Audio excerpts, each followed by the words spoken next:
भगवान की जय। श्री वेदव्यास भगवान की जय।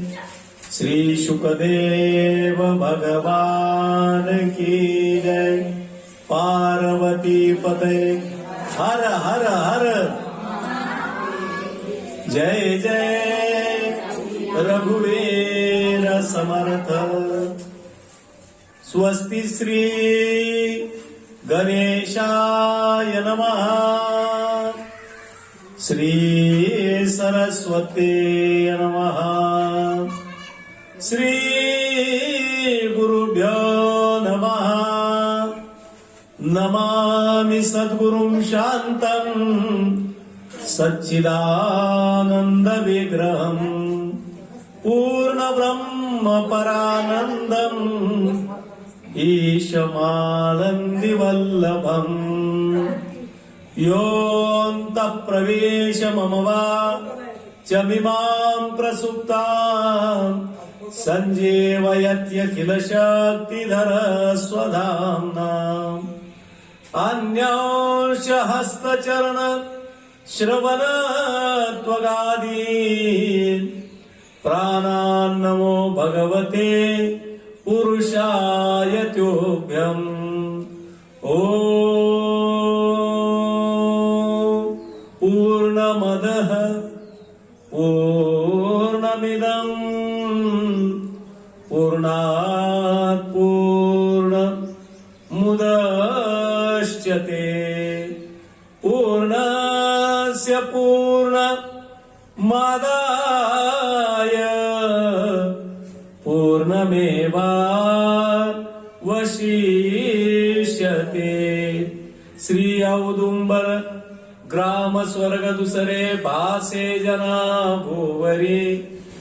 जेते चिन्मय मूर्तीचा मठ असे त्या रम्य पीठावरी। झाले सद्गुरु शांत दांत सुमती ब्रह्माने भक्तार्थी हा। भावे वंदन हे असो सतत त्या पुरुषोत्तमाच्या पदा। अलंकापुरी तिथे नांदतो तया आठविता महापुण्य राशी। नमस्कार माझा श्री सद्गुरु ज्ञानेश्वरासी।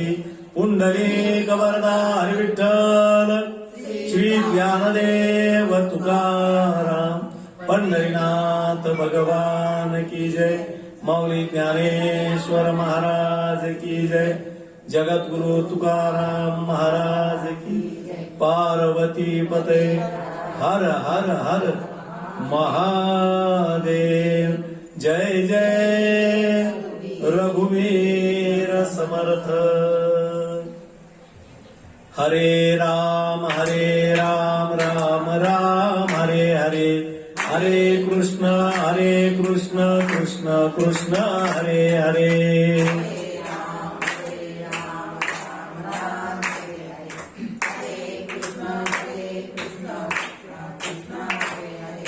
हरे राम राम हरे हरे। हरे कृष्ण कृष्ण कृष्ण हरे हरे।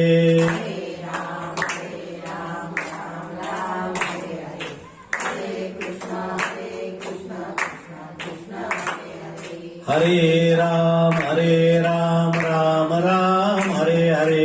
हरे कृष्ण कृष्ण कृष्ण हरे हरे।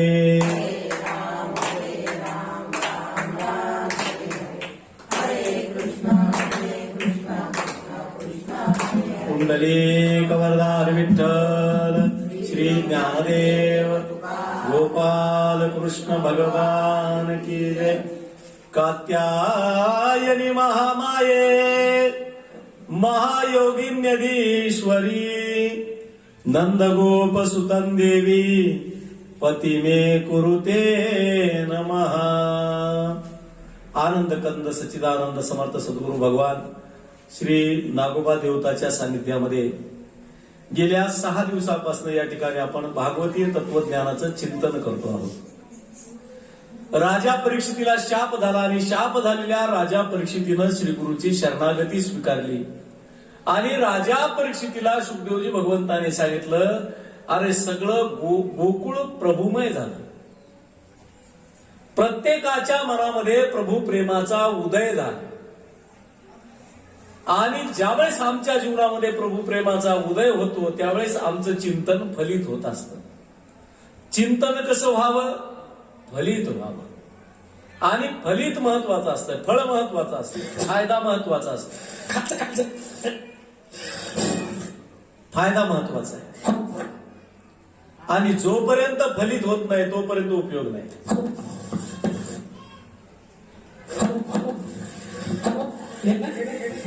फलित महत्वाचं आहे. राजा परीक्षितीला शुकदेवजी भगवान सांगतात, राजा आता तू काळजी करू नकोस, कारण 6 दिवस झाले आता तुझ्या चिंतनाला. 6 दिवस परिपूर्ण झाले. खालचं बटन चालू आहे का? हा, काय होत नाही. बंद करा बटन बंद करा खालचं. Hello hello. नाही ते बटन तुम्ही ते बटन नका टाकू तसं. चार्जिंग वर होत नका त्याला पहिले. चार्जिंग वर नाही, आता चार्जिंग वर झालं ना. आता हे चार्जिंग वर आहे. नाही, हे बटन बंद केलं तर समजायचं चार्जिंग वर आहे. बटन बंद करा खालचं. खालचं बंद आहे का? बंद करा. चार्जिंग वर आता माईक. हॅलो.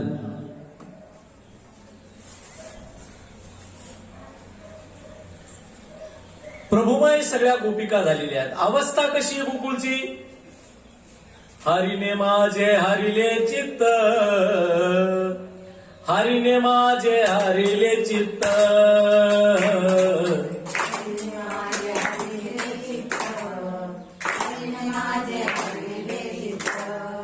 हरिने माझे हरिले चित्त, हरिने माझे हरिले चित्त,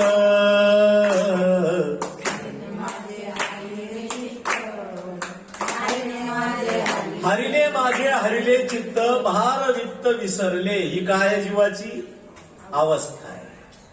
ही जीवाची अवस्था आहे. अशी अवस्था होणे म्हणजेच भक्तीच्या सिद्धतेचं प्रतीक असतं. ही भक्ती सिद्ध झाली म्हणून समजा. ही अवस्था जर आमच्या जीवाची झाली तर सगळ्या गोपिका प्रभुमय झालेल्या आहेत आणि गोकुळ सोडून सगळेजण वृंदावनच्या ठिकाणी आले. का? कारण गोकुळामध्ये संकटाची मालिका संपतच नाही. एक झालं की दुसरं संकट, दुसरं झालं की तिसरं संकट, तिसरं झालं की चौथं संकट. संकट चालूच आहेत गोकुळामध्ये. मग सगळे मिळून वृंदावनात आले. प्रभूनं गोपाळांसोबत काला केला. प्रभूच्या अनेक लीला आहेत, अनेक खोड्या आहेत. पण कोणत्या लीला आहेत लक्ष देऊन ऐका.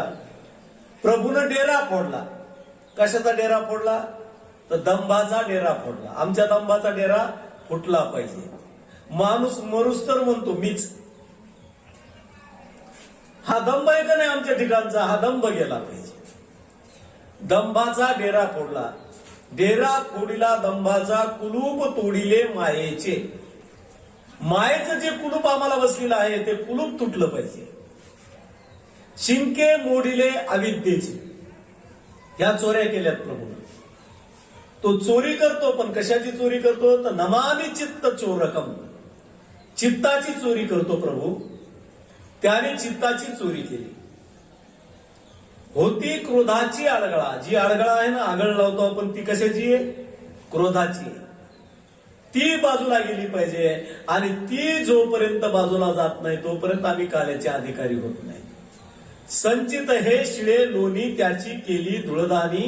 संकल्प विकल्प रूपी दुधानी प्रभूनं संपवली. हे संपवलं प्रभूनं.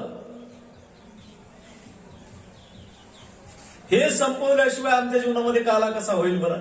होणारच नाही. आणि मग सगळ्या गोपाळांच्या जीवनामध्ये काला झाला. मग आता भांडणं व्हायचेच ना आता, कारण गवळण जर कृष्णाकडे गेली की सासू बोलायचीच. कारण गवळण काय करायची सांगू का तुम्हाला, भरला ओलांडुनी रीता करी घट आणि मिस पाणी याचे गोविंदाची चट. आता खरंच यमुनेच्या पाण्याला जात होते का? हा, सासू म्हणली दुष्काळ पडला तुला एक घागर आण म्हणलं तर आणीत नव्हती, आणि जसा कृष्णाचा जन्म झाला तुझा तर रट्टाच चालू आहे. म्हणजे भरलेलं पाणी तू काय करतीस, मोरीत ओतून देतीस आणि यमुनेच्या पाण्याला जातीस. खरंच सांग, यमुनेच्या पाण्याला जाती का कृष्णाला भेटायला? सुनबाई म्हणली सासूबाई कृष्णालाच भेटायला जाते. हे बिचारीने सांगून टाकलं. सासू म्हणजे सासू, सासू म्हणली उद्यापासून जायचं नाही, आजपासूनच जायचं नाही. ती म्हणली सासूबाई आजच्या दिवस जाऊ द्या, उद्यापासून जाणार नाही. सासू म्हणली बघ बरं. ती म्हणली हो. मग दुसऱ्या दिवशी कुठं, मग सकाळी उठली की पुन्हा भरला ओलांडून रीता करी घट, पुन्हा मोरीत पाणी टाकलं, निघाली. सासू म्हणली थांब, कुठं निघालीस? म्हणली पाण्याला. काल काय म्हणली होतीस? हो सासूबाई माझ्या लक्षात आहे, काल म्हणले होते उद्यापासून जायचं नाही. आणि खरंच सांगते उद्यापासून जाणार. उद्या कधी येतो का? आपण म्हणतो उद्यापासून संसार करायचा नाही, उद्यापासून परमानंतच. उद्या कधी येतो का? उद्या येतच नसतो. आज आता ताबडतोब हीच वेळ आमच्या हातात आहे, लक्षात ठेवा. उद्याचा दिवस आमच्या हातात नाही. म्हणून टाळाटाळ संसारात जमते पण परमार्थात जमत नाही. एकदा काकडा निघून गेला पुन्हा काकडा करण्यात मजा आहे का? कार्तिक स्नान ते कार्तिक स्नानच आहे. पुन्हा केल्यावर लोक आम्हाला येड्यात काढते ना. म्हणजे आता काकडा झाला पुन्हा काय करायला? ती एक टायमिंगच असते, लक्षात ठेवा. उद्या कधी जीवनामध्ये येत नाही. सासूला राग आला ना. सासू म्हणली तू म्हणली होती उद्यापासून, मी म्हणली, ती म्हणली ना अजूनही म्हणते मी उद्यापासून मी जाणार नाही, मी माझ्या मतावर ठाम आहे. 3 प्रकारच्या गवळणी आहेत ह्या. किती प्रकारच्या?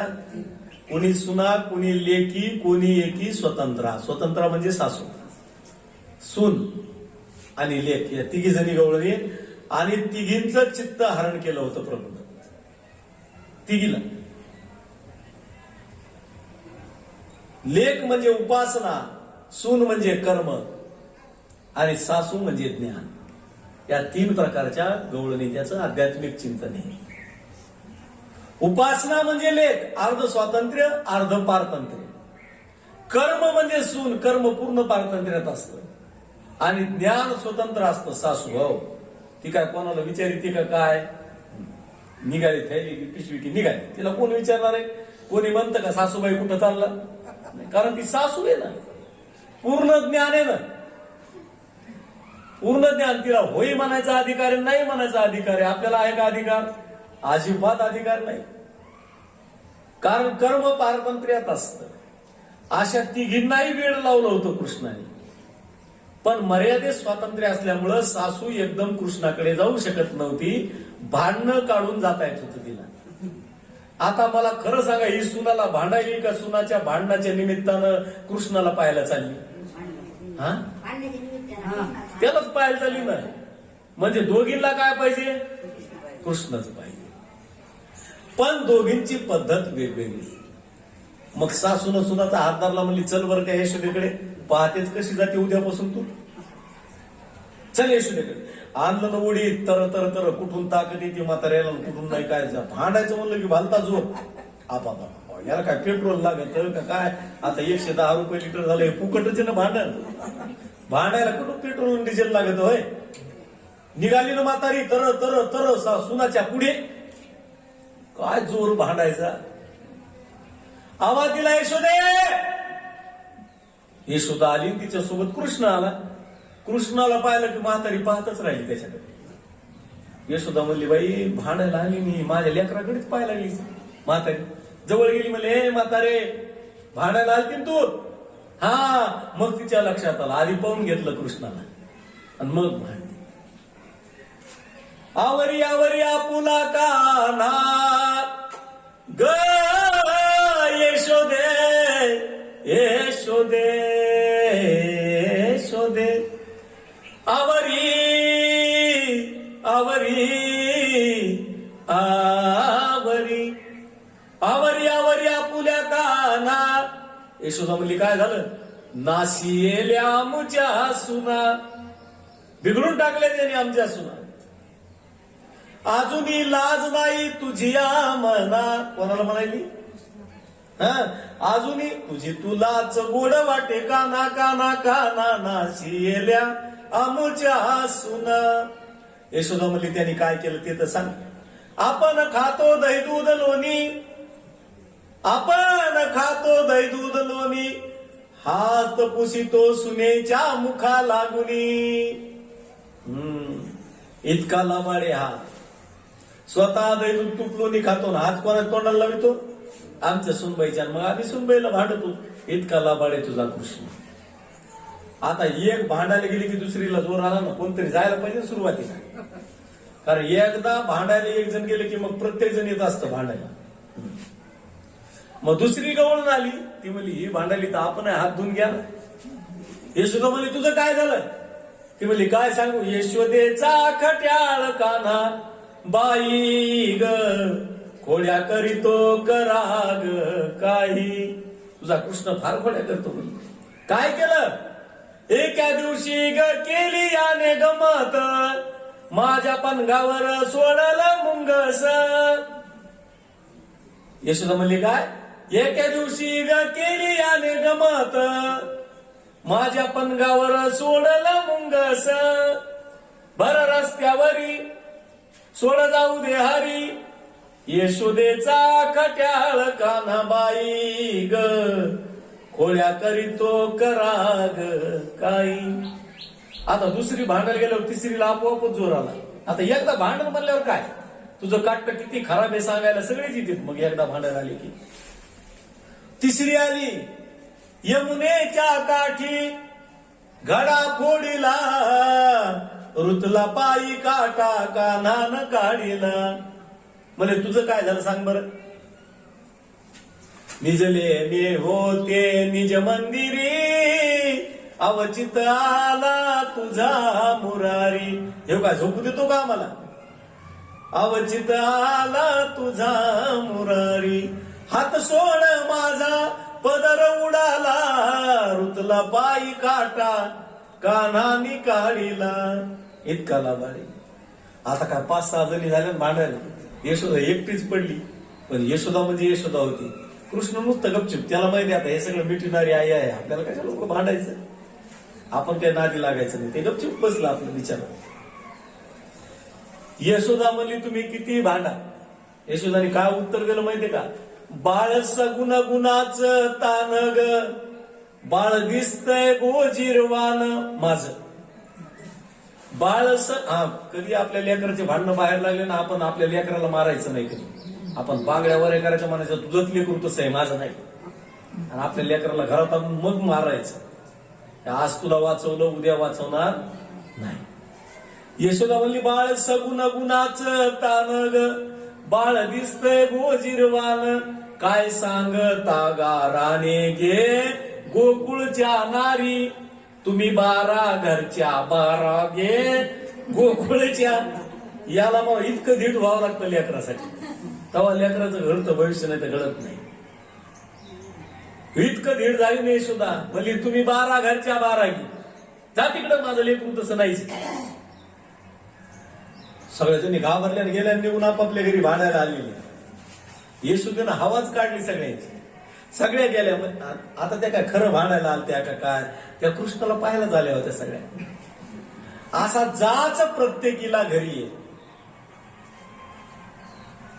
प्रत्येकीला असा जाचे घरी.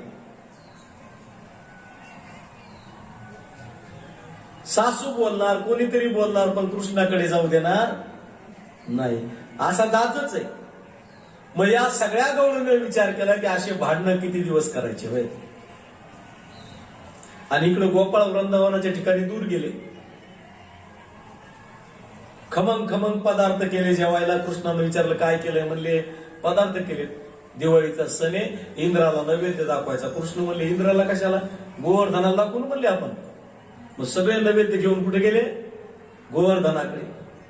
गोवर्धनाने खाल्ला, पण इंद्राला राग आला ना, कारण माझी पूजा झाली नाही ना, अहंकार. इंद्रानं काय केलं, इतका पाऊस पाडला सगळ्या गोकुळात वृंदावनात पाऊसच पाऊस. सगळे घाबरले, कृष्णाकडे गेले, म्हणले कृष्णा पाणी येतंय. म्हणले घाबरता कशाला, गोवर्धनाकडे जाऊ. आणि सगळेच्या सगळे गोवर्धनाकडे गेले आणि 7 कोसाचा गोवर्धन कृष्ण परमात्म्याने करांगुळीवर धारण केला. गिरधारी नाव पडलं त्याला. सगळ्यांनी काठ्या लावल्या ना. काठ्या सगळ्यांच्या आहेत, काठ्या काही कोणाच्या नाहीत असं नाही. भागवतासारखा सप्ताह 7 दिवसाचा, हे सुद्धा गोवर्धन पर्वताची, याला सुद्धा सगळ्यांनी काठ्या लावावं लागत असतात, लावावं लागत. करांगुळी कोणाची आहे, नागोबाची. आणि काठ्या कोणाच्या आहेत, आपल्या. मग अशा काठ्या लावल्यावर सगळे गोपाळ म्हणले कृष्णा तुझी बारीक करांगुळी रे, घे काढून. त्यांनी काय होणार आहे. कृष्ण म्हणला गरीबाची राहू द्या, गरीब माणूस राहू द्या म्हणले करांगुळी. नाही म्हणले तुझं काय करायचं घे काढून. कृष्ण म्हणले अरे राहू द्या. नाही आमच्या काठ्या म्हणले तुझ्याच्यानं काय व्हायला लागले, घे म्हणले बारीक तर करांगुळी तुझी घे काढून. मग कृष्णाने काय केलं, अशी करांगुळी होती ना हळूच अशी केली की सगळा गोवर्धन खाली. अरे राहू दे म्हणले तुझ्या सेवा काहीच करत नाही. काठ्या जरी आपल्या असल्या तरी काठीला बळ देणारा कोण आहे हे लक्षात ठेवा. मी करतो हा सगळ्यात मोठा अहंकार आहे. देव करून घेतो हे सगळ्यात मोठं परमार्थाचं लक्षण आहे. देव करून घेतो ना आपल्या हातात काय हो, आपल्या हातात काय नाही. करून घेणारा तो प्रभू आहे. इंद्राच्या चूक लक्षात आली, इंद्र शरण आला, अशी लीला केली आणि एके दिवशी सगळ्या गवळीनं ठराव पास केला. कोणता, आता म्हणली भांडणच बंद करायची. एकदाच खटका बसविला पाहिजे माणसानं, पुन्हा कोणी भांडलं नाही पाहिजे. एकदाच. आता किती भांडणं करायची आहेत न पेक्षा आपण एक काम करू म्हणल्या काय, त्या कृष्णाला कायमस्वरूपी आपला पती करून घेऊ. गवळणी म्हणजे आता भांडण नकोच, आता पतीच करायचं. त्या गोपिकाचं चुकलं का, बरोबर आहे. बरोबर. कृष्ण काय आहे सगळ्यांचा पती आहे ना. पती या शब्दाचा अर्थ नवऱ्याशी जोडू नका. नवरा वेगळा आणि पती वेगळा. पती या शब्दाचा अर्थ आहे पालन करणारा. पालन करणारा पती. समजा एक जणाकडे 1 लाख रुपये, त्याला आपण काय म्हणतो, लखोपती. करोडो रुपये असल्यावर काय म्हणतो, करोडोपती. राष्ट्राचा पती राष्ट्रपती आहे का नाही, राष्ट्र सांभाळणारा, सभेला सांभाळणारा सभापती. अरबोपती म्हणजे तो अरब सांभाळतो. मग कृष्ण सुद्धा आम्हाला काय करतो, सांभाळतो. म्हणून कृष्ण आमचा कोण आहे, तुमचा आमचा सगळ्यांचा कोण आहे कृष्ण, मोठ्याने सांगा. झाला आता आखरी दिवस आहे आजचा, उद्या तर समाप्तीची. राधे राधे. प्रेम से बोलो, जोर से बोलो. जो नाही बोलता राधे उसके काम आगे बोलो. असा आवाज निघाला पाहिजे. कमीत कमी मंडपापर्यंत तरी गेला पाहिजे. तिथला तर येतो इकडं, पण इकडला तरी गेला पाहिजे. तुमचं आमचं पालन करणारा कृष्ण, कृष्ण आमचा पती व्हावा हे गोपिकांचं एकदम बरोबर आहे. तुमचा आमचा पती झाला पाहिजे. हेतू चांगला आहे पण कृती वाईट आहे. कोणती कृती आहे, यमुनेच्या काठावर गेल्या वाळूची मूर्ती तयार केली, कात्यायनी महामाये, पण यमुनेच्या पाण्यात नग्न स्नान करू लागल्या. हे चुकलं गोपिकांचं. हेतू चांगला आहे कृष्णपती व्हावा, पण कृती वाईट आहे ना. नग्न स्नान करू नये, वस्त्र उपवस्त्र अंगावर काही ना काहीतरी पाहिजे. न नग्ने न स्नापयित्वा. कृष्णानं पाहिलं, कृष्ण म्हणले यांचा हेतू चांगला आहे पण कृती वाईट आहे, काय करावं. मग जे यमुनेच्या काठावर त्यांचे वस्त्र होते सगळे कृष्णानं गुंडाळले आणि कृष्ण परमात्मा कदंबाच्या झाडावर जाऊन बसले. आता मी आलो, गोपिकांना कळालं पाहिजे म्हणून कृष्णानं काय केलं, बासरी वाजवली. बासरीचा आवाज गवळणीच्या कानावर पडला. एक गवळण म्हणली, अगं ज्याच्यासाठी आपण व्रत करायलो तो कृष्ण आला. तो कृष्ण काय झाला, आला. दुसरी गवळण म्हणली, अगं तू काय वेडी आहेस का, आला नाही, तो पण तिथे बसलाय कदंबाच्या झाडावर. तिसरी म्हणली, अगं तुम्ही दोघी वेडे आहेत म्हणली, आपल्या काठावर वस्त्र आहेत का बघा ना आपल्याला कसं जाता येईल. चौथी म्हणली, अगं तुलाही काही कळत नाही, त्याच्याजवळच वस्त्र आहेत आपण. 5वी म्हणली नुसती सांगायलीच काय, मागणं त्याला. मग 6वी गवळण म्हणली, कृष्णा आमची वस्त्र आम्हाला दे. आणि कृष्ण परमात्मा म्हणले, ज्यांना वस्त्र पाहिजे त्या माझ्याकडे या. गोपिका म्हणतात दे आणि कृष्ण म्हणतात या. इतकाच फरक आहे बघा आपल्या तर देवात, बस बाकी काही फरक नाही. देव म्हणतो मी उभा आहे, तुम्ही या. आणि आपल्याला वाटतं दे रे हरी, बरंच पाठ झालंय बरं 5-6 दिवसात तुमचं. दे रे हरी आणि पलंगावरी. आपल्याला ऐकतं मिळा वाटत, पण कष्टाचं नको वाटत. कृष्ण म्हणतात ज्यांना वस्त्र पाहिजे त्या माझ्याकडे या. काय चुकलं देवाचं? गोपिका म्हणल्या देवा आम्हाला लाज वाटते कारण आमच्या अंगावर वस्त्र नाही. कृष्ण म्हणले जोपर्यंत तुमची लाज जाणार नाही तोपर्यंत मी तुम्हाला भेटणार नाही. कोणते वस्त्र आहेत बरं? हे वस्त्र दिले का कृष्णाला? नाही. या वस्त्राशी काही देणं घेणं नाही देवाला. वासना रूपी वस्त्र गेली पाहिजे.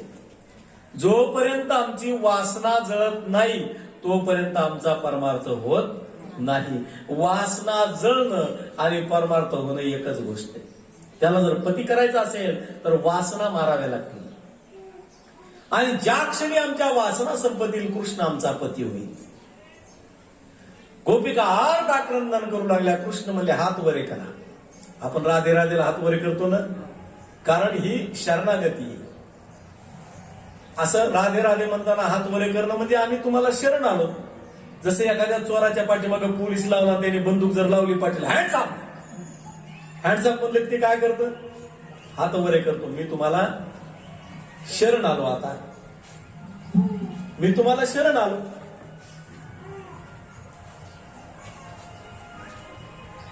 म्हणजे हात वरे करा कारण तुमच्या हातानं अपराध झालाय. यमुना मातेला क्षमा मागा, सूर्य भगवंताची उपासना करा. गोपिकांनी केली आणि कृष्ण परमात्म्याने गोपिकांना सांगितलं, गोपिकांना तुमची वस्त्र घेऊन जा. म्हणजे देवा मग आपली भेट कधी होणार? तर कृष्ण परमात्म्याने सांगितलं काळजी करू नका, मी वृंदावनच्या ठिकाणी बासरी वाजवेल त्यावेळेस तुम्ही या, आपण रास करू. रासलीलेमध्ये आपली भेट होईल. मग गोपिका निघून गेल्या. आता गोपिकांचं लक्ष कशाकडे लागलं? देवानं बासरी वाजवली की आपल्याला जायचं, एवढं गोपिकांच्या लक्षात. कृष्ण परमात्मा पेंद्या वरज्या वाकुड्या सिदाम्या बोबड्या सगळेजण कुठे गेले? वृंदावनात खूप दूर गेले. आणि खूप दूर गेल्यानंतर कृष्णाला भूक लागली. जिथं खायला भेटत नाही ना तिथं हे मागत, आणि जिथं भेटत तिथं खात नाही. दुर्योधनानं 5 पक्वान्न केले याला, पण खाल्ले का? कुठे गेलं? विदुरात झोपडीत गेलं कान्या खायला. इतकं हटवत आहे बघा. जिथं भेटतं तिथं कधीच खाणार नाही, आणि जिथं नाही तिथं आग्रह करून खाणार.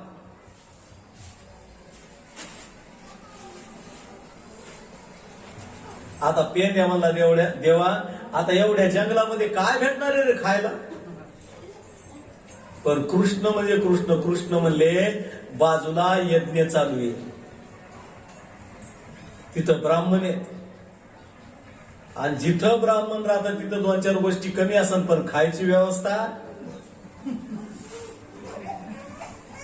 घन चोख नंबर 1 असती. म्हणले तुम्ही टेन्शनच घेऊ नका, जा. गेले ना सगळे ब्राह्मण कर्मकांडात अडकले होते. हे गेले ब्राह्मणाला म्हणले आमचा देव कृष्ण आलाय, काहीतरी खायला द्या. ब्राह्मण होई म्हणले नाही म्हणले नाही, कारण ते कर्मात अडकले होते. हे गोपाळ वापस गेले. कृष्णानं विचारलं काय झालं, भेटलं का खायला? काही म्हणले ब्राह्मण होई म्हणले नाही आणि नाही म्हणले नाही. कृष्ण म्हणले तुम्ही गेलतात कोणाकडे? म्हणले ब्राह्मणाकडे. म्हणले चुकीच्या ठिकाणी गेलात तुम्ही. ब्राह्मणाकडे जायचंच नाही, ब्राह्मणाच्या बायकाकडे जायचं, कारण त्यांचं हृदय कोमल असतं. माणसाचं काही खरं नसतं, त्यांचं हृदय कोमल असतं, त्यांच्याकडे जा. मग गोपाळ गेले, 5 पक्वान्न भरले ताटात. कशासाठी? यज्ञाला नैवेद्य दाखवायला. आणि हे गोपाळ गेल्याबरोबर सांगितलं आमचा कृष्ण आलाय, त्याला भूक लागली, काहीतरी खायला द्या. हे ब्राह्मण पत्न्यांनी ऐकलं, ताट भरले, डोक्यावर घेतले, निघाल्या. कुठं? कृष्णाला द्यायला. ब्राह्मण म्हणले नैवेद्य इकडे यायचा सोडून कुठं चालला तिकडे पाहतच राहिले नैवेद्य इकडे कुठं चालला. पळत पळत आले ब्राह्मण म्हणले stop this place, where are you going, कुठे निघाला. त्या गवळणी म्हणल्या आमचा खरा पती आलाय, आम्ही त्याच्याकडे चाललो. ब्राह्मण म्हणले खरा पती, म्हणले हो. एका पतिव्रतेचं व्रत आहे. कोणतं? की रोज नवऱ्याची पूजा केल्याशिवाय जेवायचं नाही. फक्त ऐकून घ्या, आगो भानगडीत पडू नका, उग कुटाने नका करी जाऊ. आपलं सरळ सरळ ऐकत जाव, भजन करीत जाव, भजन. रोज नवऱ्याची पूजा केल्याशिवाय जेवायचं नाही. पण नवऱ्याला विदेशात नोकरी लागली, हिला जायची परवानगी नव्हती. मग तिने एका साधूला विचारलं, बाबा कसं करू, माझा रोजचा नियम आहे, नवऱ्याची पूजा केल्याशिवाय मी काही जेवत नाही. तर साधूने सांगितलं त्याच्यासारखा पुतळा तयार कर आणि रोज पुतळ्याची पूजा करीत जाय. मग एके दिवशी पुतळ्याची पूजा करायला जाता जाता खरा पती दारावर आला. मग आता कोणाची पूजा करा, पुतळ्याची का खऱ्याची? मग या गवळणी म्हणल्या आमचा खरा पती आलाय, तुम्ही पुतळे. आतापर्यंत आम्ही कोणाची पूजा केली? तुमचीच केली, पुतळ्याची. आमचा खरा पती आला. मग ब्राह्मण म्हणले अगं तुम्ही काय वेडे आहेत का? त्याच्या जातीचा पत्ता आहे का? कोणी म्हणतं गवळ्याचा आणि कोणी म्हणतं यादवाचा. आहे का जातीचा पत्ता कृष्णाच्या? कोणी म्हणतं तो गवळ्याचा आणि कोणी म्हणतं यादवाचा आहे. गवळणी म्हणल्या आम्हाला सांगूच नका तुम्ही. ब्राह्मणाला म्हणल्या त्या ब्राह्मण पत्नी, आम्हाला नकाच सांगू म्हणल्या. याती कुळ माझे गेले हारपोनी, याती कुळ माझे गेले हारपोनी, श्रीरंगा वाचोनी आणुने, श्रीरंगा वाचोनी आणुने. किती ओ शिकवाल मज वेळोवेळा, मी तया कोवळा रातली. किती ओ शिकवाल मज वेळोवेळा. गवळणी म्हणल्या अष्टभोग भोगने माते नाही चाळ, भक्ती प्रेम गोड लगे माये. शेवटी काय म्हणल्या? बाप रखुमा देवीवरू जीवीचा जिवाळा, काही केल्या वेगळा नोहे गे माये. निघून गेल्या ना गवळणी. कृष्णानं स्वागत केलं, या या या या गवळणीनो या. पोटभर खाल्लं. कृष्ण म्हणले गवळणीनो आल्या तशा वापस जा. त्या म्हणले आता ग बाई तिकडं तर आम्ही मातीचे पुतळे बनलो, भांडण करून आलो तुझ्या भरोश्यावर, आणि तू काढून द्यायला होईल आम्हाला पोट भरलं की. कृष्ण म्हणले गोपिकांनो घाबरू नका, आता तुमची माझी भेट झाली ना, तुमचे पती तुमचा स्वीकार करतील, कारण तुमच्या पतीनं सुद्धा तुमची परीक्षा घेतली. ते कर्मकांड आहे. कर्मकांड हे पारतंत्र्यात असतं गोपिकांनो, लक्षात घ्या. ब्राह्मणाला कर्म प्रधान आहे, म्हणून तुम्हाला त्रास होणार नाही, तुम्ही जा. मग देवा आपली भेट म्हणले मी वृंदावनाच्या ठिकाणी बासरी वाजवेल त्यावेळेस तुम्ही या, आपण काय करू, रास करू. ठीक आहे म्हणल्या, निघून गेल्या. आता सगळ्या गोपिकांचं लक्ष कुठं लागलं? वृंदावनाला. बासरीचा आवाज ऐकला की काय करायचं? झोपी जायचं. बरोबर आहे ना? हा हा, वृंदावनात जायचं. कधी कधी चुकत बरं का माझं, मला सांगायचं. त्या गवळणी म्हणल्या बासरीचा, आता रोजच्या कामातलं काम चालूच आहे, पण कामात लक्ष कुठे? अखेर शेवटी कृष्णानं बासरी वाजवली, देवानं बासरी वाजवली, आणि बासरीचा आवाज गोपिकांच्या कानावर पडला. एक गवळण भाकरी करू लागली आणि बासरीचा आवाज कानावर पडला. भाकरी घेतली, चुलीत घातली, आणि गौरी घेतली तव्यावर ठेवली. काहीच कळत. एक गवळण मेकअप करू लागली, लिपस्टिक घेतली आणि भुवयाला लावली, आयब्रो घेतली, ओठाला लावली. एका गवळणीची हरणी नावाची मुलगी होती, तिला शिंक्यावर ठेवलं, आणि शिंक्यातली बरणी काखेत घेतली. ज्या हरणीला शिंक्यावर ठेवलं ती हरणी म्हणते मम्मी, आणि ही बरणीलाच म्हणते चुप. कशामुळे झालंय? ऐकूनी वेणूचा नाद, ऐकूनी वेणूचा नाद,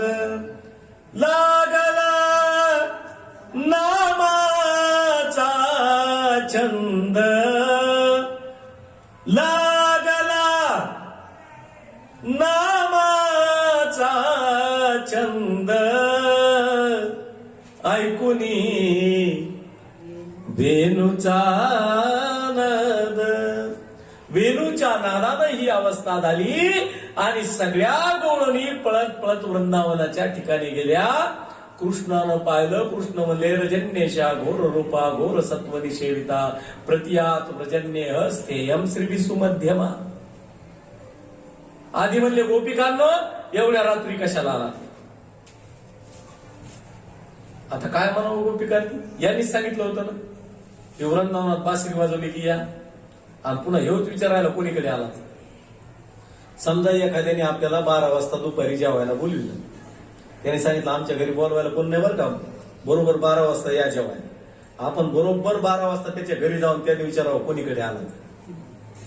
गोपिका म्हणल्या देवा आमची हीच अवस्था झाली. तुझ बोलवलं ना आम्हाला. हा कृष्ण म्हणले असं का माझ्या लक्षात नाही राहिलं. म्हणले या या या. स्वागत केलं गोपिकांचं. श्रेयम श्री भी सुमध्यमा. त्याच गोपिका या ठिकाणी थांबा. आणि गोपिका त्या ठिकाणी थांबल्या आणि प्रभूनं रास करायला सुरुवात केली. रास कसा आहे बघा. गोल गोपिका आहे तर मध्यभागी कृष्ण आहे. याला लघुरास म्हणतात. कोणता रास आहे हा. लघुरास आहे. गोल गोपिका आहे तर मध्यभागी कृष्ण आहे. लघु रासेमध्ये अभिमानाचा धोका आहे. लघु राशेत अभिमान होण्याची दाट शक्यता आहे. आणि तसा अभिमान गोपिकांना झाला.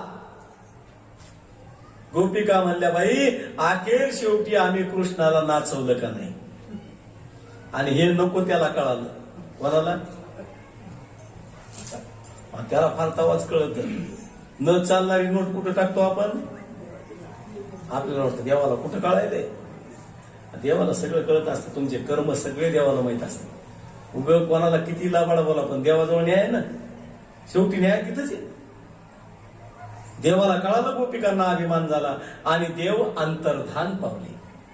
अंतर्धान या शब्दाचा अर्थ आहे ध्यानात अंतर पडणे. देव कुठून येत नाही आणि देव कुठं जात नाही. फक्त ध्यानात अंतर पडत असतं. असं ध्यानात अंतर पडलं आणि कृष्ण परमात्मा दिसना झाले. बरं गेला ते गेला. एकटा नाही गेला. एका गवळणी नेलं त्यांनी. तिला अभिमान नव्हता झाला लघुरासेत. कोण. राधा. राधेला नेलं. बरं राधा सुटली का अंगारापासून. गर्वापासून नाही ना. तिला गेल्यावर तर इतका अभिमान झाला बाई सगळ्याला सोडून कृष्णाने मला एकटीला आणलं ग. तिला अभिमान झाला राधेला. हे कोणाला कळालं. सगळं कळत त्याला. कृष्ण म्हणले राधे चालून चालून तुझे पाय दुखत असतील नाही का. राधा म्हणली हा. खांद्यावर बसतेच का. ते म्हणली हा. खांद्यावरच काय डोक्यावर बसते म्हणली. मग कृष्ण वाकले असे खाले. म्हणले बस खांद्यावर. कृष्णाच्या खांद्यावर राधा बसणार. तितक्यात कृष्ण अंतर्धान पावले आणि राधा चिखलामध्ये पटकन पडली. देवाला बरोबर माहिती कोणाला किती उचलायचं आणि किती आदळायचं.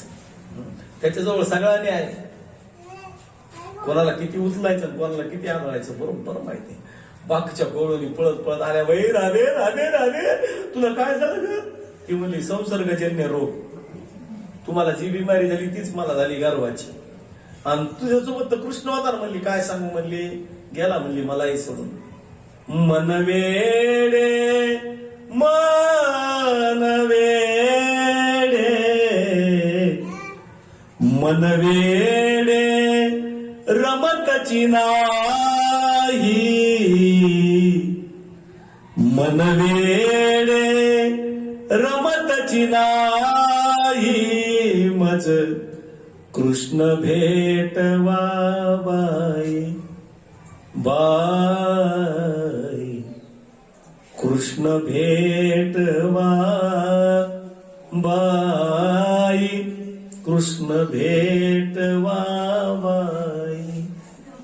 मनवेडे रमतची नाही.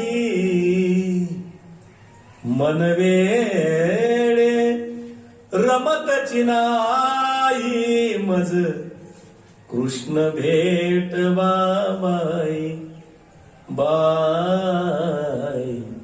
कृष्ण भेटवा बाई. मन वेडे रमतची नाही, मज कृष्ण भेटवा बाई. कृष्ण भेटवा. आता क्रंदन केलं, गोपी गीत गायलं आणि कृष्ण परमात्मा प्रगट झाले. कुठं गेले होते का? नाही, तिथंच होते आणि तिथंच प्रगट झाले. देव कुठून येत नाही, देव कुठं जात नाही, देव सगळीकडेच असतो याचा विचार करा. आणि आधी कसं होतं, गोल गोपिका मध्यभागी कृष्ण. आता तसं नाही, एक गोपी एक कृष्ण, एक गोपी एक कृष्ण, एक गोपी एक कृष्ण. याला काय म्हणतात? महारास. याला काय म्हणतात? महारास. असा महारास चालू आहे. आणि महारास चालू असताना कैलासामध्ये गडबड झाली. काय गडबड झाली? पार्वती माता मेकअप करू लागली. भोले बाबाची बायको पार्वती माता काय करू लागले? मेकअप. महादेवानं विचारलं, आज काही 14 जानेवारी नाही, तू मेकअप करून करायली? ते म्हणले, आमच्या बायकाचा खेळ आहे, मध्ये मध्ये बोलू नका. महादेव म्हणले, राहिलं. पण कुठं चाललीस? म्हणजे मी चालले वृंदावनला. महादेव म्हणले, मला यायचं. दाढी जटान वाढलेली आहेत. ते म्हणले, तिथं तुम्हाला प्रवेशच नाही, म्हणले फक्त महिलांचा कार्यक्रम आहे, एकटा कृष्ण आहे, म्हणले तिथं तुम्हाला नाही जमत. तरी महादेव गेले आणि दारावरच पाहिलं तर ओनली लेडीज, नॉट जेंट्स. जेंट्सला परमिशन नाही. वापस गेले काय नसत. म्हणले, पार्वती मला तुझ्यासोबत यायचं म्हणजे यायचं, कसंही कर म्हणजे. मला साडी नेसव, डोक्याला टिकली लाव, काय करायचं ते कर, बिंदी लाव, पण मला ने म्हणजे ने. आणि तुला जर कोणी विचारलं तर सांग, ही माझी मैत्रीण. झाले ना महादेव तयार. हे चांगलं डोक्यावरून असा पदर घेतला आणि निघाले. महादेव गेले असे. आणि गेल्याबरोबर असं इतका पदर आहे, असा दाढीपर्यंत आला. असा गेले. नाश्ता कुठे येते यांना? होय, ओम नमः शिवाय, ओम नमः शिवाय. कृष्णानं ओळखीला नवीनच गवळण आली नाही. अशी कशी नाचायली म्हणली ही गवळण? ही काय गवळण होती का? मग कृष्ण परमात्मा नाचत नाचत आले, खांद्यावर हात ठेवला, दाढी पकडली. म्हणले, बाबा तुम्ही? म्हणजे तुम्ही मोहिनी अवतार घेतला होता तेव्हापासून माझी इच्छा होती की श्री रूपामध्ये तुम्हाला दर्शन द्यावं. हरी आणि हराचं मिलन म्हणजे रास आहे. जीवशिव ऐक्य म्हणजे रास आहे. रसो वै सहा इति रास. हा रासेचा अर्थ आहे. जीवशिव ऐक्य म्हणजे रास. असा रास चालू झाला आणि नारदाला दुःख झालं. का? नारद म्हणले, हा जर रासेत अडकला तर कंसाला कोण मारील? आणि जर कंस नाही मेला तर कसं होणार? कारण पापी दुराचारी वृत्ती आहे कंस. मग नारद गेले कंसाकडे. म्हणले, कंसा तुझ्या शत्रूचा पत्ता लागला की नाही? कंस म्हणलं, नाही बाबा. अरे म्हणले, काही काही वेळा अनुमान प्रमाणानं सिद्ध करावं लागत असतं. ज्या अर्थी त्या अर्थी. समजा वर धूर दिसला की समजायचं खाली कुठेतरी जाळ आहे. स्वर चांगला लागला की समजायचं भजनकरी चांगले आहेत. हे अनुमान प्रमाणे. फोडणीचा वास खमंग आला की समजायचं भाजी नंबर 1 आहे. वासावरून कळतं. याला अनुमान प्रमाण म्हणतात. ज्या अर्थी त्या अर्थी एवढे दैत्य पाठवलेस, एकही परत आला नाही. तुझा शत्रू तोच आहे, कृष्ण आणि बलराम. कंस म्हणलं, मग काय करू? म्हणले, धनुर्यागाचं आयोजन कर, सुवर्ण मंडित पत्रिका तयार कर, भरवशाच्या माणसाजवळ पाठव. म्हणजे दोन्हीकडच्या भरवशाचा. असा कोण माणूस होता? फक्त अक्रूर काका होते एकटे. अक्रूर काकाला बोलावलं. म्हणले, काका हे पत्र घ्या आणि राम बलरामाला घेऊन या. जा म्हणले कृष्णाकडे. अक्रूर काकाच्या डोळ्यात पाणी आलं. का? की माझं कोणतं भाग्य आहे की मला आज कृष्णाची भेट होते आणि माझ्यासोबत कृष्ण येईल. मी गेलेलंच चांगलं राहील, कारण कंसाचा बेत मला कृष्णाला सांगता येईल. कंसाच्या मनात नेमकं काय मी सांगू शकेल, बाकी कुणीही सांगू शकणार नाही. मी सांगू शकेल. डोळ्यात पाणी आलं. अर्ध्या तासाचा रस्ता आहे पण तिन्ही सांजेपर्यंत पोहोचलेच नाही. का? तर ज्या रथामध्ये कृष्ण बसणारे त्या रथात मी कसं बसू? बसलेच नाही. घोड्याची लगाम हातात घेतली आणि सारखा विचार करू लागले की कृष्ण मला मामा म्हणेल की काका म्हणेल, मामा म्हणेल की काका म्हणेल, मामा म्हणेल की काका म्हणेल. असा विचार करत करत करत अक्रूर काका वृंदावनाच्या ठिकाणी पोहोचले. तिन्ही सांजेची वेळ झाली आणि कृष्ण गायीची धार काढू लागली स्वतः. कृष्णाची दिनचर्या खूप मस्त आहे. स्वतः गायची धार काढतात आणि अक्रूर काकाला पाहिलं, पळतच आले कृष्ण. काका काका काका घट्ट मिठी मारली आणि आपल्या महालामध्ये घेऊन गेले. महालात घेऊन गेल्यानंतर यशोदा मातेने विचारलं, काका कोणीकडे येणं केलं? कंस राज्य चांगलं चालवतो ना? म्हणले हो. मग कुणीकडे येणं केलंय? कुणीकडे येणं केलंय? म्हणले कृष्ण आणि बलराम या दोघांना न्यायला आलो. काय? कृष्ण आणि बलराम या दोघांना न्यायला आलो. यशोदा मातेनं मात्र ऐकलं आणि ऐकल्याबरोबर यशोदा मातेच्या डोळ्याला धार लागल्या. काका मान्य आहे मला, मी कृष्णाला जन्म नाही दिला, देव की त्याची माता आहे, पण तळ हातावरील थोडाप्रमाणे मी कृष्णाला सांभाळलो. माझा कृष्ण माझ्या जवळून घेऊन जाऊ नका. बाकी तुम्हाला काय न्यायचं ते द्या, पण कृष्ण देणार नाही मी. का देऊ मी कृष्णाला? यशोदा माता रडू लागली. रात्री 12 वाजता उठायचा आणि मला म्हणायचं, आई मला पेंद्याकडे घेऊन जा. तेवढ्या रात्री मी कृष्णाला पेंद्याकडे न्यायची काका, पण कधी त्याच्या मनाच्या विरुद्ध मी केलं नाही. त्याच्या मनाच्या विरुद्ध मी कधीच केलं नाही. गोकुळातलं सगळं गोधन घेऊन जा कंसाला म्हणा, पण कृष्णाला नेऊ नको, कारण कृष्णाविना मी जगूच शकत नाही. आईच्या डोळ्यातलं पाणी कृष्णानं काढलं, बाजूला केलं आणि कृष्ण परमात्मा म्हणले, आई जाऊ दे ना, मला गेलंच पाहिजे. त्यावेळेस मात्र यशोदा जास्त रडली. का? कारण तुला सुद्धा वाटतंय ना कृष्णा जावं, म्हणजे नक्कीच माझं प्रेम तुला कमी पडलं. आई असं का बोलतेस तू? माझं कर्तव्य माझ्या समोर आहे आणि कर्तव्य समोर असताना तू असं जर मला जर म्हणलीस तर कसं होणार? आई तुझ्याशिवाय कोण आहे मला सांग. मला मान्य आहे तू तळ हातावरील फोडाप्रमाणे माझा सांभाळ केलास, पण माझी कर्तव्य मला आहे. जा, तुलाच कंटाळा आला माझा, काय करशील तू तरी? आम्ही गरीब गवळ्याची माणसं, तुला काय पटणार आमचं सगळं? जा, तुला जायचं पण जिथं जाशील तिथं सुखानं राहा. जिथं जाशील तिथं सुखानं राहा. आईच्या डोळ्यात आईचं सांत्वन बळच बळच बळच केलं कृष्णाने. रात्रीचे 12 वाजले. बासरी हातामध्ये घेतली आणि राधेच्या दारावर गेले. थाप मारली, आवाज दिला, राधे राधे म्हणून आवाज दिला. राधेनं थरथर त्या हातानं दार उघडलं पाहिलं तर कृष्ण आला. कृष्णा एवढ्या रात्री कार्य आलास?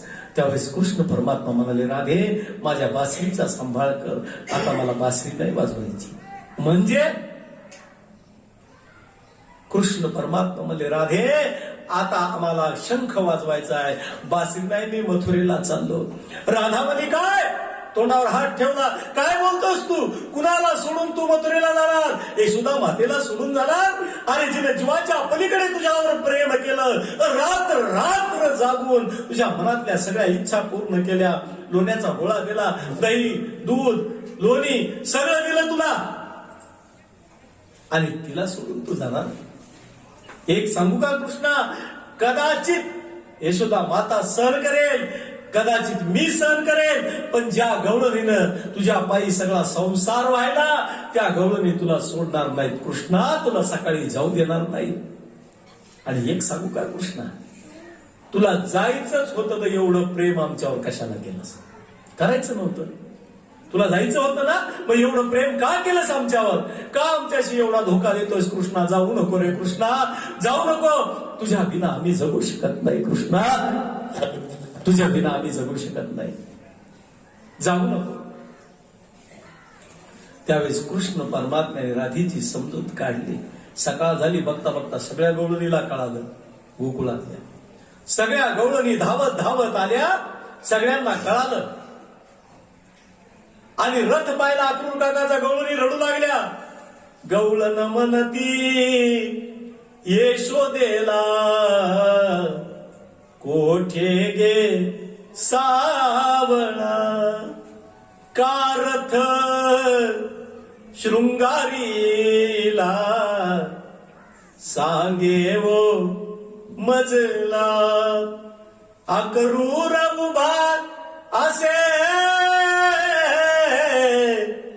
बाई गे साजनी, या नंदाचे अंगणी मिळाल्या गवळणी. डोळ्यात पाणी हे सगळ्या गोपिकांच्या राजा परीक्षितीला सुखदेवजी भगवान सांगतात आणि राजा परीक्षितीच्या डोळ्यात पाणी आलं. सुखदेवजी भगवंतांनी स्वतःच्या हातानं राजा परीक्षितीच्या डोळ्यातलं पाणी पुसलं. राजा रडू नकोस रे राजा, रडू नकोस. तुला कथा ऐकताना एवढं रडू येतंय, त्या गोपिकेवर किती संकट आलं असेल. यशोदा मातेनं आवाज ऐकला गोपिकांचा. बोले नंदाची पटराणी सदगदित होऊनी. रडू आलं यशोदेला. मथुरेशी चक्रपाणी जातो गे साजनी. विवळ झाले मना हे वचन ऐकुनी. या नंदाचे अंगणी मिळाल्या गवळणी. या नंदाचे अंगणी मिळाल्या गवळणी. नाही यशोदे, आम्ही कृष्णाला जाऊ देणार नाही. आमचा सगळा संसार आम्ही त्याच्या चरणावर वाहिला. आणि तो कृष्ण जर आम्हाला सोडून जाणार असेल तर आम्ही त्याला सांगू, रथाची चाक अगोदर आमच्या नरडीवर घाल, अगोदर आम्हाला समाप्त करणं, मग कुठं जायचं ते जाय. कोण आला न्यायला? अक्रूर. अक्रूरा चांडाळा तुझ कोणी धाडिले. अक्रूर नाही, हा क्रूर आहे, क्रूर चांडाळ आहे. जो आमच्या कृष्णाला गोकुळातून मथुरेतून घेऊन जातो तो चांडाळ नाही तर कोण आहे? आम्ही नाही जाऊ देणार. अक्रूरा चांडाळा तुझ कोणी धाडिले. का घात करू आलासी वधिसी सकळ. अक्रूर तुझे नाव तैशीच करणी. या नंदाचे अंगणी मिळाल्या गवळणी. कृष्ण परमात्मा रडू लागले, कारण कृष्णाला माहित होते या गोपिका आपल्यावर अतीव प्रेम करतात. रथी चढले वनमाळी आकांत गोकुळी. जसे कृष्ण परमात्मा रथामध्ये चढले, सगळ्या गवळणी रडू लागल्या, कृष्ण आम्हाला सोडून जाऊ नको रे कृष्णा, तुझ्या विना आम्ही कसं जगावं देवा, तुझ्या विना आम्ही कसं जगावं. रथी चढले वनमाळी आकांत गोकुळी. भूमी पडल्या व्रजबाळी कोण त्या सांभाळी. नयनीच्या उदकाने भिजली धरणी. या नंदाचे अंगणी मिळाल्या गवळणी. सगळ्या गवळणी रडू लागल्या. हा क्रूर नाही, हा क्रूर आहे, चांडाळ आहे, आमच्या कृष्णाला घेऊन जातोय गोकुळातून, आम्ही नाही जाऊ देणार, आम्ही नाही. सगळ्या जणी जमिनीवर पडल्या. रथाची चाकं आमच्या नरडीवरून घाल. कृष्णाची अवस्था काय झाली असेल बघा. देव बोले अक्रूराशी वेगी हाती रथाशी. या गोपींच्या शोकाशी न पहावे मजसी. या नंदाचे अंगणी मिळाल्या गवळणी. देव बसले रथामध्ये. आणि रथामध्ये बसल्यानंतर कृष्ण परमात्मा निघाले. देव बोले आक्रूरासी, वेगी हाती रथाशी. या गोपींच्या शोकाशी न पाहावे मजसी. एका जनार्दनी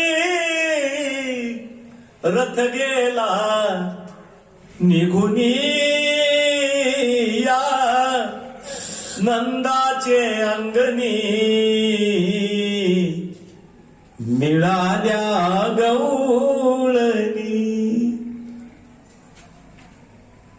राजा परीक्षितीला शुद्धोजी भगवान सांगतात, राजा ज्या गोपिकांनी कृष्णावर भरोसा टाकला, ज्याने कृष्णावर अतीव प्रेम केलं आणि सगळ्या गौरणी कृष्णाच्या झाल्या, त्यावेळेस कृष्ण परमात्मा गोपिकांना सोडून गेले. काय अवस्था झाली असेल गोपिकांची. गृहे गृहे गोप वधू कदंबा सर्वे मिलित्वाम समवाक्य योगम, पुण्यानी नामानी पठन्ति नित्यम गोविंद दामोदर माधवी. ही अवस्था आहे गोपिकांची. पुण्यानी नामानी पठन्ति नित्यम गोविंद दामोदर माधवी. ही अवस्था झाली गोपिकांची. कृष्ण परमात्मा निघून गेले. गोकुळ सारे उदास झाले. गेला गेला गडे देव आपुला. गोपिका म्हणू लागल्या, आपला देव आपल्याला सोडून निघून गेला ग. दुसरी म्हणले, अगं जाऊ दे, तो आपल्याला विसरला, त्याला आपला कंटाळा आला म्हणून काय झालं, आपण आपलं प्रेम कमी करू नये. आपण निस्सीम भावनेनं त्याच्यावर प्रेम केलेलं आहे, आपण नाही विसरायचं त्याला. तिसरी गवळण आली, ती कृष्णासारखी उभी राहिली आणि चौथी गवळण म्हणली, हाच आपला कृष्ण आहे. आणि गोल फिरू लागले त्या गोपिकांच्या भोवती. गृहे गृहे गोपवधू कदंबा. किती वेळ लागला होतं सांगू तुम्हाला. एक गवळण कृष्ण व्हायची, बाकी सगळ्या जणी तिच्या भोवती फिरायच्या. हाच आपला कृष्ण आहे, हाच आपला कृष्ण आहे, हाच आपला कृष्ण, हाच आपला कृष्ण. गोकुळातले वृंदावनातले सगळे जण पाहायचे या गोकुळीकडे आणि रडायचे सगळे. अरे असं का केलं असेल बरं कृष्णाने, असं का केलं असेल कृष्णाने. म्हातारे अनुभवी लोक होते, ते म्हणायचे, अरे तो काही साधारण नव्हताच रे, त्यांनी खूप लीला केल्या, ही एक लीला केली असेल त्यांनी. गवळीला दुःख देण्यामध्ये त्याला प्रेम वाटत असेल. सोडून गेल्या आणि सगळ्यांचं लक्ष मथुरेकडे लागलं. आज येईल उद्या येईल, आज येईल उद्या येईल, आज येईल. विश्वास होता, आता येईल मग येईल, आज येईल उद्या येईल, आता येईल मग येईल. सगळ्या जणी वाट पाहू लागल्या. शेवटी गवळणी म्हणल्या, मेल्या त्या गवळणी त्यांची राख झाली. नका भेटू द्या म्हणले, आम्हाला त्याची काही देणं घेणं नाही, आम्हाला कृष्णाशी काही देणं घेणं नाही. आमच्या हृदयामध्ये तो बसलेला आहे, प्रतिकात्मक. तो आम्हाला भेटू की नाही भेटू, आम्हाला त्याच्याशी काही देणं घेणं नाही. या अवस्थेला प्राप्त झालेल्या गोपी आहेत. आणि कृष्ण परमात्मा मथुरेत पोहोचले. सकाळी उठले, नंदबाबां काही गोपाळ होते सोबत वाटी लावायला. आक्रोड काका म्हणले, देवा माझ्या घरी या ना. कृष्ण परमात्मा म्हणले, आज तुझ्या घरी येणार नाही म्हणले. मामाचं एकदा मुहूर्त सापडू द्या, एकदा मामाचं मुहूर्त झालं की मग तुमच्या घरी येईल म्हणले, तोपर्यंत येत नाही. सकाळी उठले नंदबाबाला कृष्ण परमात्मा म्हणले, बाबा आम्ही मथुरा पाहायला जाऊ का. पण बाबा काय म्हणले, जा म्हणले, हरकत नाही, पण तुम्हाला काही झालं की गोकुळात एक सवय लागलेली. कोणती. काही केलं की तुम्ही काय म्हणतात, गोपाल कृष्ण. पण इथं असा गजर करू नका, कारण ही कंसाची नगरी आहे. इथं काय म्हणायचं, कंस महाराज की. शाबास. गोपाल कृष्ण कंस महाराज की.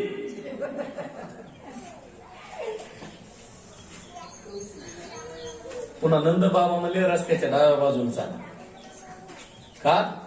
शहर आहे हे मथुरा, मग शहरामध्ये डाव्या बाजून चालू लागतं रस्त्याच्या. कृष्ण म्हणले रस्ताच मी निर्माण केला, डाव्या भागाने गेलो काय उजव्या भागाने गेलो काय, माझं काय होणार. तरच त्याने जाऊ लागले. जाता जाता एक धोबी दिसला. काही काही माणसाला आगाऊ बोलायची फार सवय असते, कामच काम बोलतच नाही. एक विचारलं की घंटाभर दुसरंच सांगणार आहे, पांचटपणा. कामच काम बोलत जाऊ ना, त्याच्यात सगळवणी बोलणार. कृष्णाला विचारलं तू कोण आहेस, त्यांनी सांगितलं मी कंसाचा धोबी. काही गरज, फक्त धोबी आहे म्हणायचं ना. काय काय माणसाला भूषणच.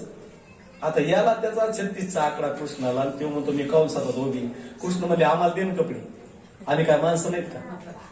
तेव्हा म्हणा कंसाचे कपडे मी कसं देईन. एक थापड मारली कृष्णानं, 3 कोलाट उड्या खाल्ल्या. कोणी, धोब्या. कृष्ण म्हणले तू सांगावं ना आम्ही ऐकावं म्हणले. किती जन्म रे, मागच्या अवतारामध्ये राम अवतारामध्ये तू बोललास ना मी सीतेला सोडलं, आता ऐकून घेणार नाही. मग ते कपडे घेतले आणि अंगात घालता कुठे येते होय. त्या अंगार का घेतला, पायात घातला, आणि पायजमा घेतला आणि अंगात घातला, कपडेच घालता येतात. मग समोर एक टेलर होता. टेलर मराठीमध्ये शिंप्याला काय म्हणतात, टेलर. हा असा टेलर समोर होता. काय काय जणांना इंग्रजी बोलायची भलती हाऊस. टेलर होता समोर, आणि त्या टेलरनं पाहिलं. मग त्यांनी कपडे अल्टर केले, कृष्णाच्या मापाचे करून दिले, छान बलराम दादाच्या सगळ्यांच्या बापाच्या. इतका आनंद झाला देवाला. म्हणले भारी कपडे, म्हणजे कंस महाराजाचे, आपल्याला कधी घालायलाच भेटले नाही. मग समोरून 3 जाग्यावर वाकडी एक पूजा येऊ लागली. किती जाग्यावर वाकडी आहे. कृष्ण परमात्म्याने तिच्याकडे पाहिलं. म्हणले किती चांगली दिसतीस ग तू. ती म्हणली देवा माझी थट्टा नका करू.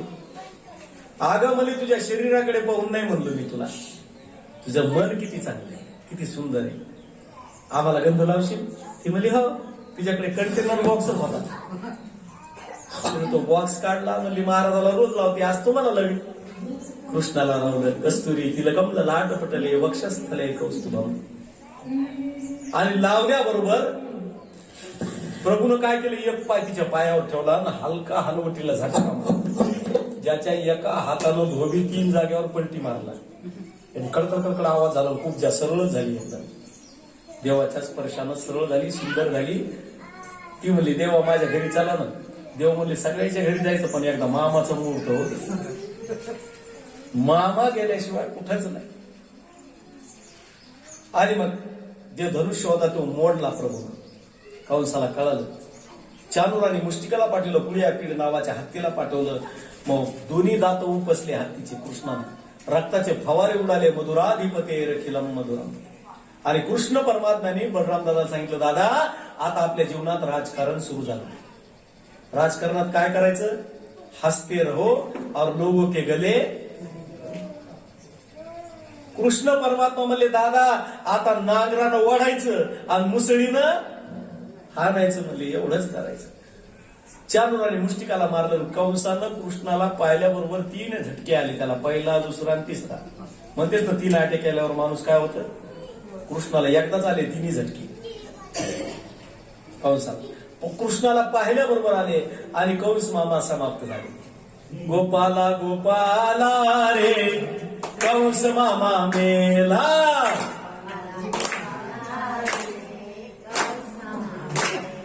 कंस मामा मेला रे आनंद झाला. गोपाला गोपाला रे प्यारे नंद लाला.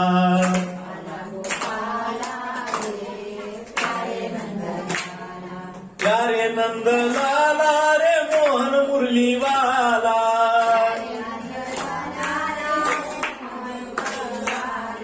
प्यारे नंद लाला रे मोहन मुरली वाला.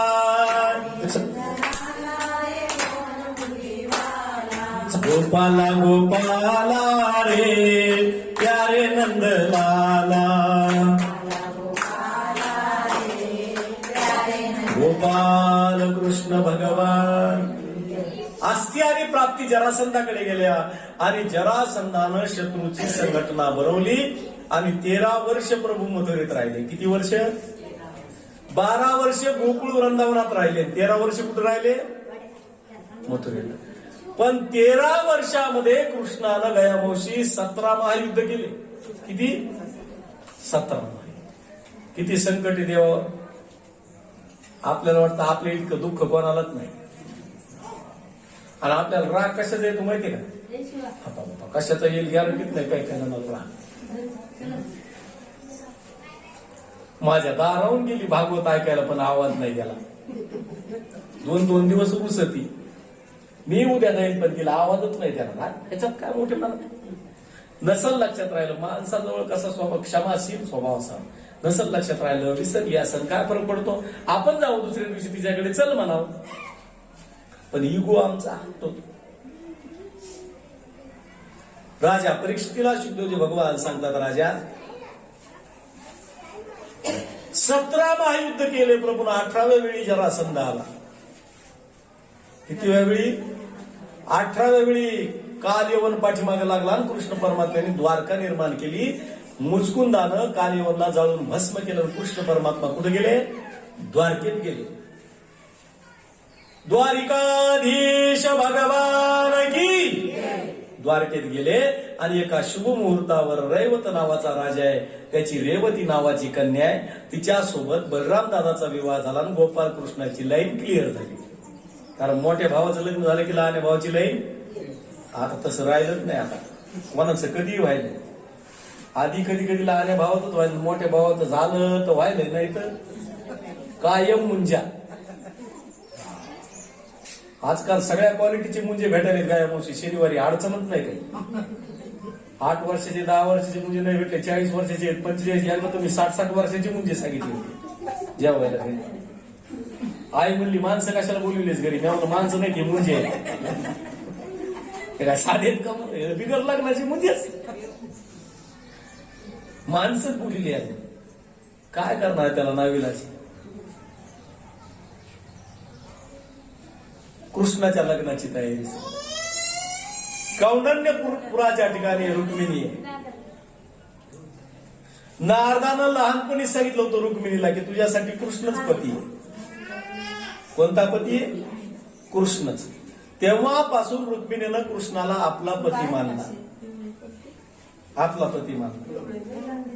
हे काय?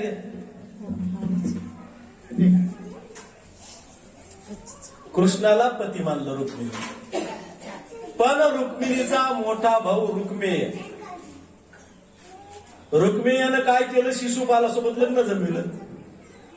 पण शिशुपाल नवरा मान्य नव्हता. कोणाला? रुक्मिणी. मग काय करावं काय नाही, काय करावं काय नाही. त्यावेळेस काय मोबाईल होते का काय? पत्र लिहिलं. पत्र कोणी? रुक्मिणी. कोणाला? पत्र कोणाला लिहिलं? राधे राधे. प्रेम से बोलो, जोर से बोलो. जो नहीं बोलता राधे उसके काम आधे. बोलो. पत्र लिहिलं रुक्मिणीनं देवाला. याला आत्मनिवेदन म्हणतात, लव्ह लेटर नाही. हे लव्ह लेटर आहे का? हे प्रेमपत्र नाहीये. हे आत्मनिवेदन आहे. श्रुत्वा गुणा भुवन सुंदर शृण्वतांते. रुक्मिणीनं सगळं लिहिलं. अंबिका मातेच्या मंदिरात जाणार आहे, तिथं तुम्ही या. आपण रथात बसून 2 जण पळून जाऊ. आताची रुक्मिणी पत्रातली ती मारुतीच्या मंदिराच्या पाठीमागे ऑटो रिक्षा लाव, आपण. हे वेगळं लक्षात ठेवा. रुक्मिणीनं जे पत्र लिहिलंय ते रुक्मिणीचं आत्मनिवेदन. रुक्मिणीचं काय? बस खाली बस बेटा. आत्मनिवेदन आहे की प्रभू माझ्या मनाचा पती आपण आहात. आपण या, मला घेऊन जा.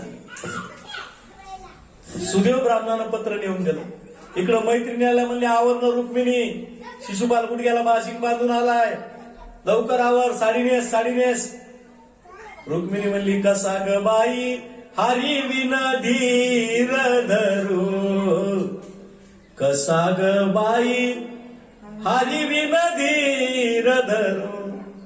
सुदेव ब्राह्मण पाठविला तो. सुदेव ब्राह्मण पाठविला तो.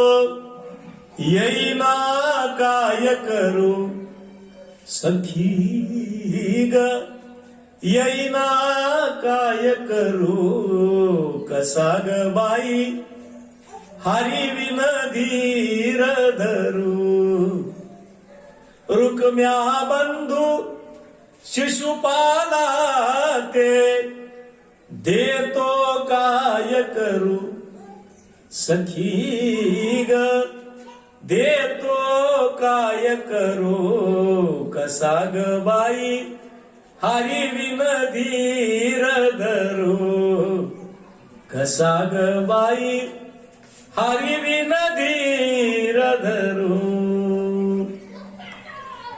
शेवटी सुदेव ब्राह्मण पत्र देऊन वापस आले. उभारीला हात जगी जागविली मात. सुदेव ब्राह्मणानं सांगितलं आपलं काम झालं, पत्र पोहोचलं. मग रुक्मिणीनं गडबड केली, निघाली अंबिका मातेच्या मंदिरात.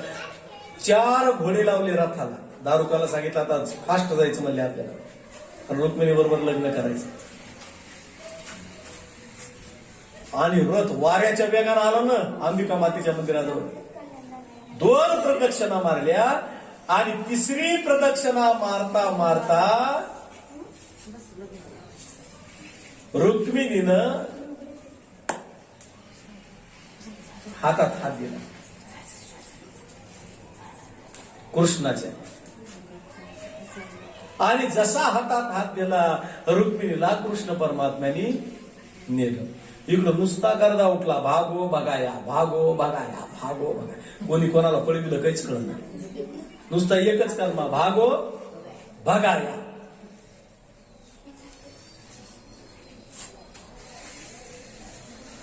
समोरून बलराम दादा येताना दिसले, कारण कृष्णानं पत्र वाचलं आणि कुठं ठेवलं, तिथं ठेवलं टेबलवर. आता इतकं महत्वाचं पत्र कुठं ठेवायला पाहिजे, कपाटात ठेवायला पाहिजे की नाही. यांनी ठेवलं टिपूवर. बलराम दादानं वाचलं शेट्टू. बलराम दादा म्हणले मी कायचं लग्न करणार होतो का, मी काय याला मुंजा ठेवणार होतो का, पळून जाऊन याला काय गडबड झाली लग्नाची. पत्र वाचलं जेच निघाले. समोरून येताना दिसले बलराम दादा. कृष्ण म्हणले आपला रस्ता बदलावा.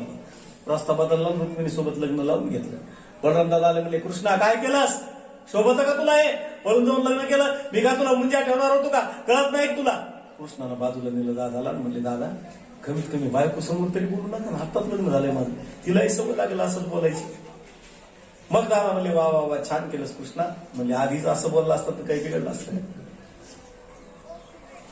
रुक्मिणीचा सुंदर विवाह आहे. बघता बघता 6 दिवसाची कथा आपली पूर्णतेला गेलेली आहे. उद्या आहे समापन. 6 दिवस आपण कथा ऐकली. कदाचित एखाद्याला 6 दिवस ऐकायला नसली मिळाली. उद्या मात्र गोकर्णाचा अध्याय आपला आहे 10 ते 12 या वेळेमध्ये आपण कथा घेऊ. 12 वाजता आरती आणि प्रसाद जो उपलब्ध असेल वेळेवर तो प्रसाद तयार केलेला या ठिकाणी आपल्याला भेटेल. जसा यादव परिवाराच्या वतीनं या ठिकाणी सुंदर प्रसादाचं आयोजन करण्यात आलेलं आहे, त्या पद्धतीनं तो प्रसाद आपल्याला या ठिकाणी सगळ्यांना उद्या भेटणार आहे. उद्या 10 ते 12 सुंदर असं आयोजन नियोजन यजमान आपले थोटी काका यांचं टाळ्यांच्या गजराने आपण जोरदार स्वागत करूया. कारण ऐन वेळेवर त्यांच्या दोघांनी पती पत्नीनं विचार केला की भागवतासारखी कथा आपल्या हाताने यजमानपद व्हायला लागले, काय साधी गोष्ट आहे का. मी सांगतो ना, यजमान होणं म्हणजे 21 पिढीचा उद्धार आहे. ही काय साधी गोष्ट आहे नाही. काहीतरी पूर्व पुण्य असेल, आई वडिलाची पुण्याई असेल की अशा महामारीच्या संकटात भगवंतानी आपल्याला वाचवलं. खरंच आपण भाग्यवान आहे, सगळेच आपण भाग्यवान आहे. या मोठ्या संकटामध्ये त्या प्रभूनं तुम्हाला आम्हाला वाचवलं. आमचा श्वास अजूनही चालू आहे, नाहीतर बघता बघता चांगली चांगली माणसं निघून गेली. आणि अशा त्या प्रभूच्या कृपेनं या ठिकाणी सुंदर असं आयोजन करण्यात आलं. देशमुख साहेब या ठिकाणी आलेले, टाळ्यांच्या गजरात आपण त्यांचे जोरदार स्वागत केलं. आणि राजा परीक्षितीला शुभदेवजी भगवान म्हणतात, राजा राधे राधे, प्रेम से बोलो, जोर से बोलो, जो नहीं बोलता राधे उसके काम आधे बोलो. लग्नाची सगळी तयारी झाली, मुख्य पाहुणे आले लग्नाला, देवाच्या लग्नाची. आणि मग असं 10 ते 12 उद्या आपलं नियोजन आहे समाप्तीचं. सगळ्यांनी वेळेवरच आपण येऊ, वेळेवरच कथा सुरू करू आणि 12 वाजता बरोबर प्रसादाचं आयोजन या ठिकाणी करण्यात येईल. पुनश्च एकदा सगळ्यांना धन्यवाद. गया मावशी सुनीताताई, जयाताई हे सगळेच आता जेवढे ओळखीचे आहेत तिथं सगळे आता परिचयाचे झाले. सगळ्यांनी खूप या ठिकाणी कष्ट केले आणि अशा प्रतिकूल परिस्थितीमध्ये आपण या ठिकाणी भागवताची कथा 6 दिवसापासून श्रवण केली. सगळ्यांना खूप खूप धन्यवाद. उद्याही 10 वाजता वेळेवर आपण उपस्थित राहायचे. या आता आपण लग्न सोहळा पार पाडू. लग्न झालं की आरती नंतर पसायदान सगळा 10 मिनिटाचा कार्यक्रम आहे. सगळ्यांनी बसल्या जागेवर लग्नाचा आनंद लुटायचा. शिवतनय वरिष्ठं सर्व कल्याणमूर्तं परशुकमलहस्तं शोभितं मोदकेन अरुणकुसुममाला व्याललंबोदरञ्च मम हृदय निवासं श्रीगणेशं नमामि. वधूवर्य शुभं भवतु सावधान. गंगा सिंधु सरस्वती च यमुना गोदावरी नर्मदा कावेरी शरयू महेंद्र तनया चर्मन्वती वेदिका शुभ्रा नेत्र वती सुरनदी ख्याता गया गंडकी पूर्णात पूर्ण जले समुद्र सरिता कुर्यात सदा मंगलम शुभमंगल सावधान. तदैव लग्नं सुदिनं देव ताराबलं चंद्रबलं देव विद्याबलं दैव बलं देव लक्ष्मीपते ते मनसा स्मरामि वादंत्री सावचित्त. गोपाल कृष्ण भगवान की जय. सगळ्या पाहुणे मंडळीला जेवणाची व्यवस्था केलेली आहे. पण उद्या 12 वाजता आपलं लग्न 2-3 दिवसाचं आहे. आजचं आहे उद्याच आहे म्हणून सगळा कार्यक्रम आपला उद्या. या आता आरती करू आणि आरती नंतर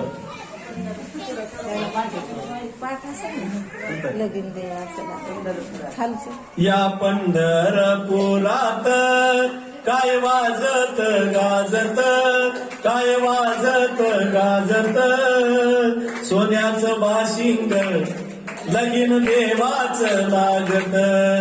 सोन्याचं बाशिंग लगीन देवाचं लागत. राजा भीमकाची होती रुक्मिणी उपवार येऊन पत्रिका दिली देशोदेशावर दिली देशोदेशावर. काळ मृदंगई किती हर्षानं वाजत किती हर्षानं वाजत. सोन्याचं बाशिंग लगीन देवाचं लागत. सोन्याचं बाशिंग लगीन. गोपाल कृष्ण भगवान की. चला आरतीसाठी सगळ्यांनी उभं राहा.